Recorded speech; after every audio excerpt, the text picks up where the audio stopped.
আমাদের বিশ্ববিদ্যালয়ের প্রশাসনও বাক স্বাধীনতা এবং মুক্ত চিন্তা প্রকাশের পক্ষে নন। আমাদের প্রক্টর যদি সরিয়ে নিতেন সেটাও একটা ব্যাপার হতো, কিন্তু উনি শুধু সরাই নেন নাই, এটা নিয়ে গিয়ে এটা ভেঙে ফেলা হয়েছে। ভাঙাচোরা টুকরা আছে, সেগুলো আমরা আবার জোড়া দিয়ে আর একটা মৌন প্রতিবাদ এখানে দাঁড় করিয়েছি। বাক স্বাধীনতা এবং মত প্রকাশের স্বাধীনতার পক্ষে একটা ভাস্কর্য বানিয়েছিলাম, যেটা রবীন্দ্রনাথের ভাস্কর্য। যে ভাস্কর্যটা আসলে বাক স্বাধীনতা এবং মত প্রকাশের স্বাধীনতা যে হরণ করা হচ্ছে বাংলাদেশে, সেটাই প্রমাণ করে।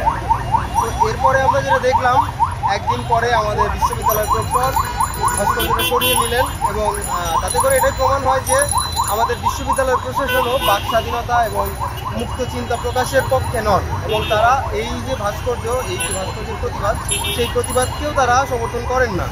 তো এরকম একটা পরিস্থিতিতে আমরা, এবং এছাড়াও যেটা আমরা জানতে পারি সেটা হচ্ছে যে ভাস্কর্যটা আমাদের প্রক্টর যদি সরিয়ে নিতেন সেটাও একটা ব্যাপার হতো, কিন্তু উনি শুধু সরাই নেন নাই, এটা নিয়ে গিয়ে এটা ভেঙে ফেলা হয়েছে, একদম ভেঙে একদম বিনষ্ট করা হয়েছে। তো তারপরে আমরা যেটা জানতে পারি যে ভাস্কর্যের ধ্বংসাবশেষ সোহরাওয়ার্দী উদ্যানে ছিল। তো আমরা হচ্ছে যে আজকে সেই ভাস্কর্যের ধ্বংসাবশেষ এবং যা অন্যান্য ভাঙাচোরা টুকরা আছে, সেগুলো আমরা আবার জোড়া দিয়ে আর একটা মৌন প্রতিবাদ এখানে দাঁড় করিয়েছি, যেটা আসলে প্রমাণ করে যে এইখানে আসলে প্রতিবাদও সহ্য করা হয় না। বাংলাদেশে সমসাময়িক সময়ে আমরা দেখতে পাই যে বই ছাপাইতে দেওয়া হচ্ছে না, বইয়ের উপর সেন্সরশিপ আসতেছে, সিনেমা পাবলিশ হচ্ছে না, সিনেমার উপর সেন্সরশিপ উপর আটকায় রাখছে। একই সাথে আমরা দেখি যে সংবাদপত্রে লিখতে দেওয়া হচ্ছে না সংবাদকর্মীদের, তাদেরকে ডিজিটাল সিকিউরিটি আইন দিয়ে জেলে পড়া হচ্ছে। এই সমস্ত কিছুই আসলে মত প্রকাশ, মুক্ত চিন্তার প্রকাশ, এগুলো যে বাধাগ্রস্ত হচ্ছে সেগুলো প্রমাণ করে। আর এই সমস্ত ঘটনারই প্রতিবাদ ছিল এই ভাস্কর্য।